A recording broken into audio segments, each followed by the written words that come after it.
Let's continue to our next theorem, theorem number 15 of ring theory. So this theorem says that each non-zero element of an integral domain D regarded as an element of the additive group D is of the same order. So this theorem says that कि अगर कोई D कोई integral domain है तो उसका कोई भी अगर हम कोई भी नॉन जीरो एलिमेंट अगर हम लेते हैं, ठीक है, उस इंटीग्रल डोमेन से, और जो नॉन जीरो एलिमेंट लेंगे हम वो किसका एलिमेंट होना चाहिए? Additive group means D plus. आपको पता है कोई भी रिंग में या इंटीग्रल डोमेन में D प्लस क्या होता है? एडिटिव ग्रुप होता है। तो उस एडिटिव ग्रुप को एलिमेंट जो है नॉन जीरो एलिमेंट वो उसमें बिलोंग करना चाहिए। तो ये कह रहा है कि अगर कोई भी ऐसा हम एलिमेंट चूज करते हैं जो कि नॉन जीरो है D प्लस का, ठीक है, D प्लस का है तो ऑब्वियसली वो D का तो होगा ही, तो वो उसका ऑर्डर सेम है, बस यही थ्योरम कहता है, ठीक है, उसका ऑर्डर सेम होना चाहिए। तो हम क्या करते हैं, इसकी प्रूफ पे आते हैं। Let D be an integral domain, D को इंटीग्रल डोमेन है, ठीक है, एज गिवन भी है क्वेश्चन थ्योरम का स्टेटमेंट में। सो अब क्या करना है, हमें कोई नॉन जीरो एलिमेंट लेना है। तो let A comma B belong करता है D को आर्बिट्ररी एलिमेंट्स को लिए हमने A और B, ठीक है, जो कि D में बिलोंग करता है, such that A not equal to B, means ये दोनों एलिमेंट्स आपस में इक्वल नहीं है, ये दोनों एक ही एलिमेंट नहीं है, दो अलग अलग एलिमेंट्स है, इसलिए हमने लिखा है such that A not equal to B and A not equal to 0, B not equal to 0, क्योंकि हमें नॉन जीरो एलिमेंट चाहिए था। तो हमें प्रूफ क्या करना है? To prove that order of A equal है ऑर्डर ऑफ B के, ठीक है। उसके बाद ऑर्डर ऑफ A हमको दिखाना है किसके? कि B के ऑर्डर, दोनों के ऑर्डर सेम है। तो पहले हम मान लेते हैं कि order of A is equal to M है और ऑर्डर ऑफ B क्या है? N है। तो आपको पता चल रहा होगा, हमें प्रूफ करना है M और N को हमें इक्वल दिखाना है, तो हमारा प्रूफ कंप्लीट हो जाएगा, ठीक है। जहां पे A और B क्या है? Are regarded as elements of D plus, so that MA is equal to 0, NB is equal to 0। ये चीज आप लोगों ने ग्रुप में ही पहले पढ़ा होगा, या मैंने अपने प्रीवियस वीडियो में भी इसको अच्छे से बताया था, ठीक है। अगर आप लोगों ने नहीं देखा है तो मैं उसका लिंक जो है इसके डिस्क्रिप्शन में डाल दूंगी, आप वहां से भी देख सकते हैं। सो यहाँ पर ये चीज मैं यहाँ पर फिलहाल ये बता रही हूँ कि MA 0 होगा। कैसे? क्योंकि आपको पता है कि D प्लस की आइडेंटिटी एलिमेंट क्या होती है? 0 होगा, क्योंकि एडिशन के लिए आइडेंटिटी तो 0 होता है। तो ये चीज आप लोगों ने ग्रुप में भी पढ़ा होगा कि अगर कोई भी एलिमेंट है, मान लीजिए A कोई ग्रुप का एलिमेंट है, A बिलोंग करता है G को, G प्लस कोई ग्रुप है, ठीक है, तो इस A का हम कहेंगे कि इस A का ऑर्डर N है। अगर NA इज इक्वल टू 0 आ जाए, यानी 0 क्या है? आइडेंटिटी है इस G की, ठीक है, ये इसकी आइडेंटिटी है। तो इसका मतलब क्या हुआ कि A को हम कितना, और ये N जो होता है ये लीस्ट पॉजिटिव इंटीजर होता है, तो A को हम मिनिमम कितनी बार ऐड करें? NA का मतलब क्या हुआ? A plus A dot dot N times. तो A को हम कितनी बार ऐड करें कि हमें आइडेंटिटी मिल जाए? तो जितनी बार ऐड करने से हमें आइडेंटिटी मिल जाती है उसको हम क्या बोलते हैं? कि वो उसका ऑर्डर है, ठीक है। तो यहाँ पे ऑर्डर ऑफ A क्या हो जाएगा? N हो जाएगा। सेम वे में यहाँ पर ऑर्डर ऑफ A अगर M है तो इसका मतलब क्या हुआ? MA इक्वल टू 0 हो रहा होगा, और ऑर्डर ऑफ B अगर N है इसका मतलब N into B is equal to 0, means B को N टाइम्स ऐड करेंगे तो यह हमें 0 मिल जाएगा। इसका मतलब 0 क्या है? आइडेंटिटी है D प्लस का, ठीक है। नाउ अब क्वेश्चन में पहले ही गिवन था कि D क्या है? इंटीग्रल डोमेन है। तो as D is an integral domain so D has no zero divisors, क्योंकि इंटीग्रल डोमेन अगर है तो उसमें एक थ्योरम हम लोगों ने पहले ही किया है कि अगर कोई इंटीग्रल डोमेन होता है तो वो विदाउट जीरो डिवाइजर्स होता है, ठीक है। नो जीरो डिवाइजर्स का मतलब क्या हो गया कि प्रोडक्ट अगर किसी दो एलिमेंट का 0 है, इसका मतलब आइदर फर्स्ट वाला 0 होगा और सेकंड वाला 0 होगा, ठीक है। और ये भी हम लोगों ने पढ़ा है कि अगर विदाउट जीरो डिवाइजर्स है इसका मतलब क्या होगा कि कैंसिलेशन लॉस उसमें होल्ड करेगा, ठीक है, लेफ्ट और राइट दोनों ही उसमें होल्ड करेगा। तो ये चीज हम लोगों ने लिख लिया क्योंकि इसका हमें आगे यूज करना है, ठीक है। नाउ अब हमारे पास इसको और इसको लेकर के हम लोग अब सॉल्व करेंगे। तो MA इज इक्वल टू 0 है, दिस इंप्लाइज क्या होगा? A plus A dot dot M up to M terms is equal to 0, means A को M बार ऐड करेंगे तो हमें 0 मिलेगा। इसका मतलब तो यही हुआ। अब हम क्या कर रहे हैं? दोनों तरफ में प्री मल्टीप्लाई कर रहे हैं B से, तो क्या होगा? B into A plus A dot dot up to M terms is equal to B into 0, ठीक है। अब यहाँ पर क्या हो जाएगा? ये सारे एलिमेंट से B आपस में मल्टीप्लाई होगा, तो BA plus BA distributive law का यूज करके, ठीक है, ये सारे एलिमेंट से मल्टीप्लाई होगा up to M terms is equal to, अब B इंटू 0 क्या होता है? ये थ्योरम नंबर 1 में ही हमने बताया था कि A into 0 is equal to 0 is equal to क्या होता है? 0 इंटू A, तो B इंटू 0 क्या होगा? 0 होगा। नाउ BA को हम M टाइम्स ऐड कर रहे हैं तो हमें 0 मिल रहा है, तो हम इसको ऐसे लिख सकते हैं M times of BA is equal to 0, ठीक है, तो m into B A is equal to 0 लिख दिया हमने। दिस इंप्लाइज, अब ये एसोसिएटिव लॉ को तो फॉलो करेगा ही, तो M B into A is equal to 0 हो जाएगा। ठीक है, दिस इंप्लाइज क्या हो जाएगा, M B into A is equal to 0 था हमारे पास, तो हम इसको ऐसे लिख सकते हैं 0 इंटू ए, क्योंकि 0 into A is equal to 0 ही होता है, तो उसके प्लेस में हम ये भी लिख सकते हैं। दिस इंप्लाइज क्या हो जाएगा, m into B is equal to 0, ये a और a कैंसिल हो जाएगा। ठीक है, लेफ्ट कैंसिलेशन लॉ अभी हम लोगों ने लिखा कि d होल्ड करेगा, इसलिए लेफ्ट कैंसिलेशन सॉरी यहाँ पर ये राइट कैंसिलेशन लॉ का यूज करके हमने कैंसिल कर दिया a को, और बचा क्या हमारे पास, m into B is equal to 0। अब m into B is equal to 0 आया, और हमने पहले क्या लिया था, m into A is equal to 0, ये हमारा था पहले ही, लेकिन इसके बाद हम जब आगे सॉल्व किए तो हमारा क्या आ गया, m into B is equal to 0। इसका मतलब क्या हुआ, यहाँ पर आपको पता था कि किसी भी अगर n इंटू ए 0 होता था, तो इसका मतलब क्या है कि n जो है वो लीस्ट पॉजिटिव इंटीजर था, तो सेम वे में यहाँ पर m a इक्वल टू 0 आया है, इसका मतलब ऑर्डर ऑफ a यहाँ पर m था, इसका मतलब m जो था वो क्या था, लीस्ट पॉजिटिव इंटीजर, लेकिन यहाँ पर m इंटू बी भी 0 आ गया, जहाँ पर b a के इक्वल नहीं है, तो इसका मतलब यहाँ से ये होता है कि ऑर्डर ऑफ b जो भी होगा वो या तो m होगा या m से छोटा होगा, बड़ा तो हो नहीं सकता। ठीक है, तो यहाँ पर इसीलिए हम लोगों ने लिखा है order of b less than equal to m। तो ऑर्डर ऑफ b है किसके इक्वल, n के इक्वल है, अभी हम लोगों ने सपोज किया था। ठीक है, तो this implies n less than equal to m हो गया हमारा। ठीक है, since order of b equal to n। Again हमारा क्या था, एक और था n into B is equal to 0, this implies क्या होगा, b plus b up to n terms is equal to 0 हो जाएगा। फिर से इसमें हम लोगों ने क्या करना है कि पहले हम लोगों ने b से मल्टीप्लाई किया था, यहाँ पर a था, तो अब यहाँ पर हम लोगों ने a से मल्टीप्लाई करना है, तो this implies a into b plus dot dot up to n terms is equal to, इसको हम लिख सकते हैं a into 0 is equal to 0 होता है, इसलिए इसके प्लेस में हम लोगों ने a इंटू 0 लिख दिया। ठीक है, आप यहाँ पर एक और चीज कर सकते हैं कि देखिए यहाँ पर m B into A is equal to आपका क्या आया था, 0 आया था, तो a तो नॉन जीरो एलिमेंट है, और आपके पास एक और गिवन है कि d क्या है, इंटीग्रल डोमेन है। इंटीग्रल डोमेन जो होता है विदाउट जीरो डिवाइजर्स होता है, मींस दो का प्रोडक्ट अगर 0 है तो आइदर m भी 0 होगा और a 0 होगा, बट a तो 0 है नहीं, क्योंकि आप लोगों ने पहले ही ले लिया है कि a जो है वो नॉन जीरो एलिमेंट है d का, तो इसका मतलब हुआ कि m भी इज इक्वल टू 0। तो या तो आप ये चीज करके कैंसिलेशन लॉ यूज कीजिए, या डायरेक्ट आप यहाँ पर लिख सकते हैं विदाउट जीरो डिवाइजर्स वाले प्रॉपर्टी का भी यूज करके। ठीक है, सो हम लोग यहाँ पर थे, this implies a b plus a b, ये सारे एलिमेंट से मल्टीप्लाई हो जाएगा। ठीक है, up to n terms is equal to 0। This implies a b को n टाइम्स ऐड करना है, तो इसको हम इस तरह से लिख सकते हैं n into a b is equal to 0। This implies n a, associative law तो फॉलो होगा ही, तो this implies n a into B is equal to 0। और यहाँ पर जैसे इसमें हम लोगों ने किया था वैसे भी कर सकते हैं विदाउट जीरो डिवाइजर्स, या ऐसे भी कर सकते हैं, इज इक्वल टू इसको लिख सकते हैं हम 0 इंटू बी, 0 के प्लेस पे।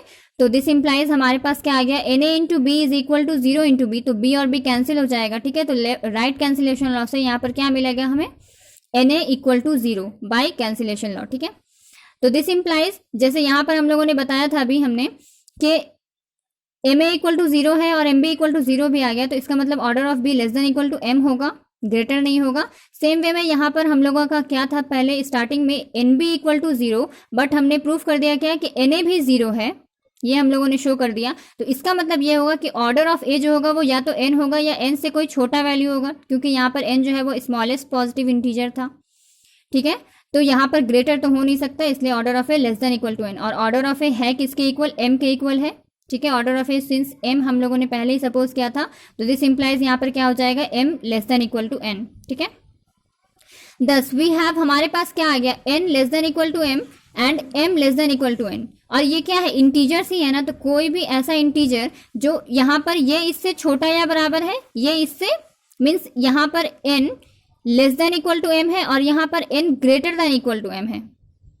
तो ये कब पॉसिबल है, ये दोनों कंडीशन कब पॉसिबल है, जब m और n आपस में इक्वल हो, क्योंकि ऐसा तो हो नहीं सकता कि ये नंबर इससे बड़ा भी हो इससे छोटा भी हो। ठीक है, 5 6 से बड़ा भी हो 5 6 से छोटा भी हो, ये तो पॉसिबल नहीं है, कोई एक होगा। तो यहाँ पर इसका मतलब ये हुआ कि ये वाला condition less than greater than वाला तो नहीं होगा, तो इसका मतलब इक्वल टू वाला होगा। इसका मतलब क्या हुआ कि m is equal to n होगा, दैट इज m क्या था, order of a is equal to order of b, यही हमें प्रूफ करना था। सो हम आगे इस तरह से लिख सकते हैं, thus any two non zero elements of d have the same order when they are regarded as members of a additive group. ठीक है, consequently every non-zero element of D is of the same order when it is regarded as a member of D plus, क्योंकि यहाँ पे हम लोगों ने arbitrary कोई elements दिए थे, तो ये सारे एलिमेंट्स के लिए सही होगा। ओके, सो इस थ्योरम को आप लोग याद रखिएगा और ये ध्यान में रखिएगा ताकि आपके ऑब्जेक्टिव क्वेश्चन जो हैं वो आराम से इसको थ्योरम को करके सॉल्व हो जाएंगे, ठीक है, इजीली।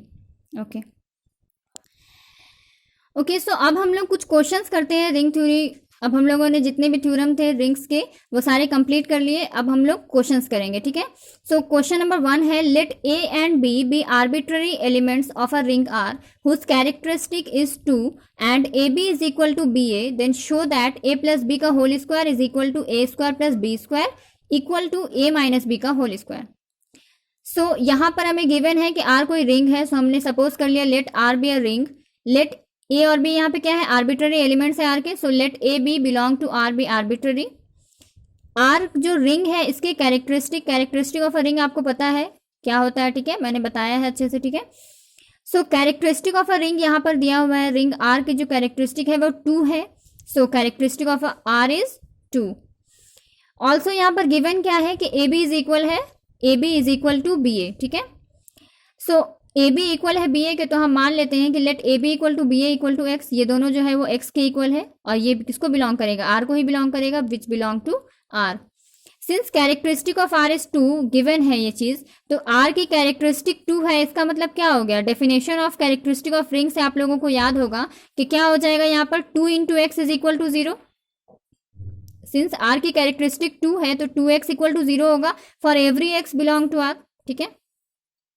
2x को हम ऐसे लिख सकते हैं x plus x is equal to 0, ठीक है।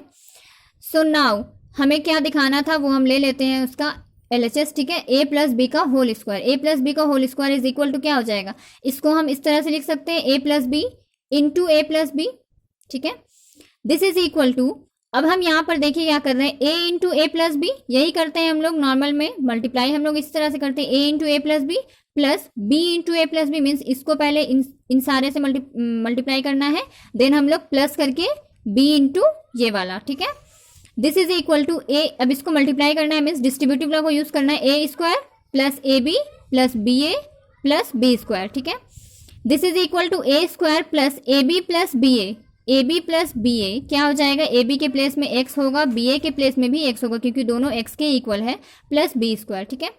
अब ये देखिए आप लोगों ने यहाँ पर पहले ही हम लोगों ने प्रूफ कर लिया है x plus x equal to 0, ये होगा, सिंस कैरेक्टरिस्टिक ऑफ आर 2 है और x आर का एलिमेंट है तो ये चीज़ तो होगा ही, तो दिस इम्प्लाइज क्या हो जाएगा, ए स्क्वायर प्लस इसके प्लेस में हम 0 पुट कर देंगे plus b square, this is equal to क्या हो जाएगा, a square plus b square, यही तो हमें प्रूफ करना था।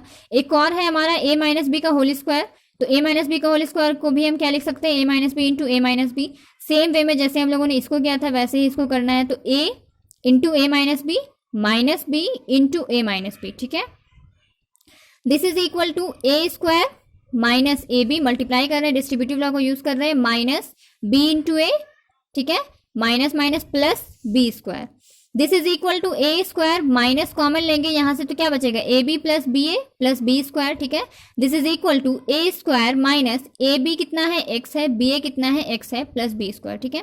नाउ x प्लस एक्स तो 0 है हमारा, तो ए स्क्वायर माइनस इसके प्लेस में 0 आ गया plus b square, this is equal to क्या हो जाएगा, a square plus b square. So हम लोगों ने प्रूफ कर दिया कि ए प्लस बी का whole square equal to a square plus b square equal to a minus b का होल स्क्वायर, ठीक है।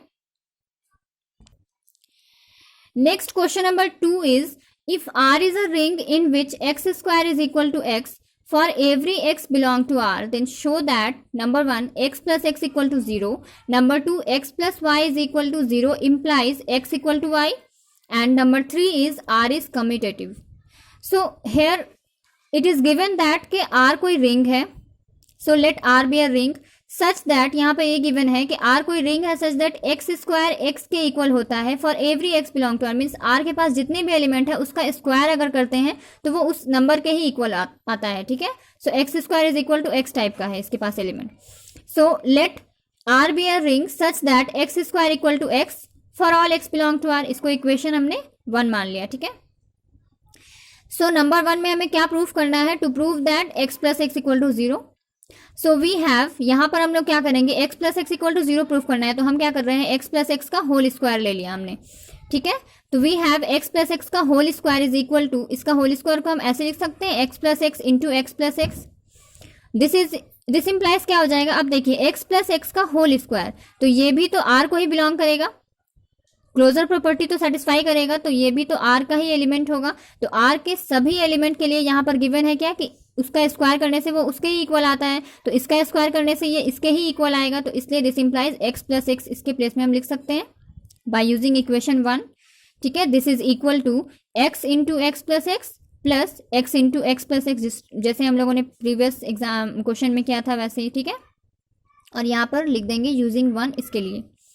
दिस इम्प्लाइज क्या हो जाएगा, x plus x equal to, इसको मल्टीप्लाई करेंगे तो एक्स स्क्वायर प्लस इसको इससे करेंगे x square plus x square. ठीक है, लेफ्ट डिस्ट्रीब्यूटिव लॉ को यहाँ पे हम लोगों ने यूज किया है। ठीक है, दिस इम्प्लाइज क्या हो जाएगा, इसको हम ऐसे लिख सकते हैं एक्स प्लस जीरो, क्योंकि a plus zero equal to a होता है।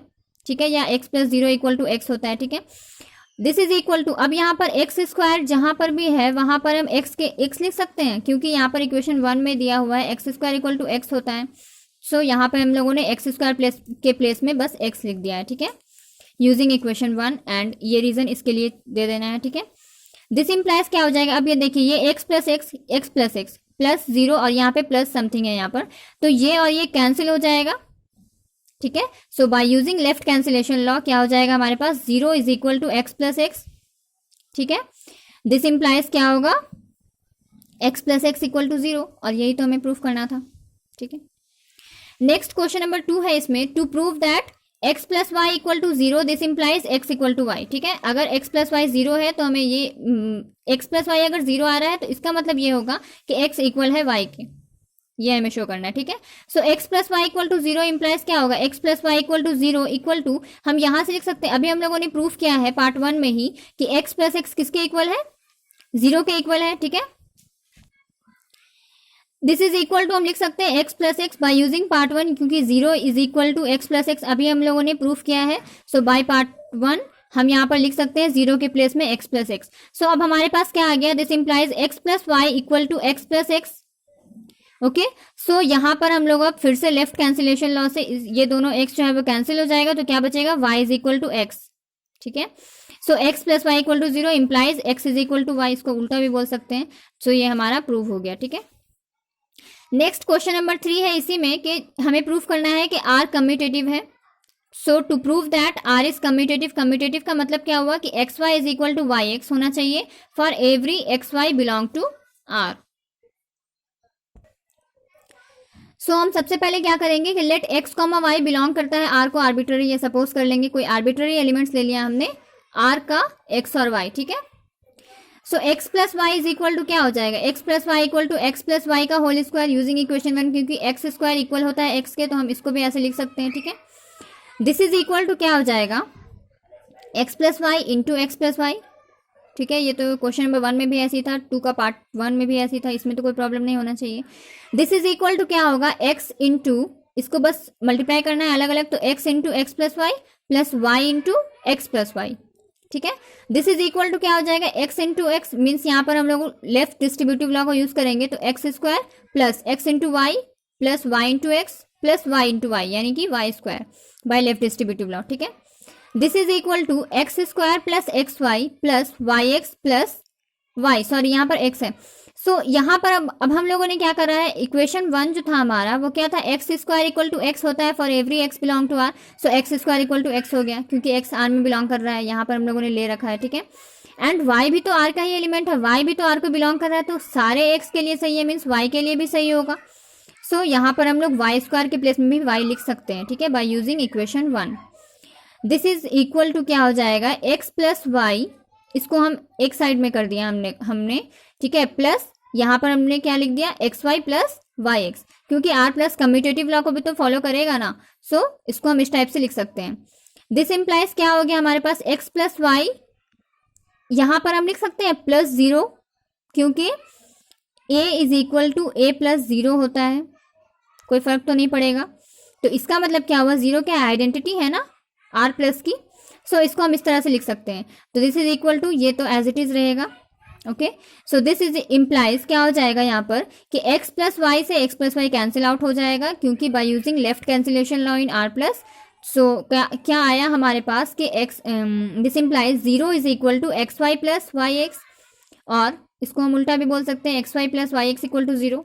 ओके, सो नाउ अब हमें लेकिन प्रूफ क्या करना था कि एक्स वाई इक्वल है वाई एक्स के, तो यहाँ से हमको ये दोनों को इक्वल दिखाना होगा। तो इसके लिए हम क्या कर रहे हैं कि एक्स वाई को हम कोई एक्स डैश मान ले रहे हैं, taking x y equal to x dash and y x equal to y dash, we get यहाँ से हमें क्या मिलेगा x dash plus y x के प्लेस में वाई डैश इक्वल टू 0। बस हम लोग यहाँ पे कुछ नहीं किया, हम लोगों ने बस एक्स वाई के प्लेस में एक्स डैश लिखा है, वाई एक्स के प्लेस में वाई डैश लिखा है। ठीक है, लास्ट में हम लोग इसके वैल्यूज भी पुट कर देंगे। ठीक है, so x dash plus y dash equal to 0 है, this implies x dash plus y dash equal to 0 is equal to, हम यहाँ पे लिख सकते हैं 0 के प्लेस में x dash plus x dash. ठीक है, क्योंकि एक्स डैश भी तो आर के ही एलिमेंट्स होंगे ना, आर के एलिमेंट्स होंगे क्योंकि क्लोजर प्रॉपर्टी सेटिस्फाई करेगा। ओके, ठीक है, आप लोगों को रिंग की डेफिनेशन तो याद होगी ना, रिंग की डेफिनेशन के अकॉर्डिंग यहाँ पर इसको क्लोजर प्रॉपर्टी भी सेटिस्फाई करेगा। मीन्स अगर x और y दोनों बिलोंग कर रहे हैं आर में, तो x इंटू वाई भी तो होगा और y इंटू एक्स भी होगा। सो यहाँ पर हमारे पास x डैश जो होगा मीन्स एक्स वाई जो होगा, x dash equal to x y, ये जो है ये भी आर का एलिमेंट होगा। सो इसके लिए ये चीज़ तो सेटिस्फाई होगा कि 0 is equal to x dash plus x dash by part 1, क्योंकि x plus x equal to 0 हम प्रूफ कर चुके हैं for every x belong to R. ठीक है, सो बाई पार्ट 1 ये हम लोग यहाँ पर लिख लिए। ठीक है, दिस इम्प्लाइज क्या हो जाएगा x dash plus y dash is equal to x dash plus x dash. ठीक है, सो दिस इम्प्लाइज क्या हो जाएगा एक्स डैश से एक्स डैश क्या हो जाएगा एक्स डैश और एक्स डैश कैंसिल आउट हो जाएगा by using left cancellation law. So हमारे पास क्या आ गया y dash is equal to x dash.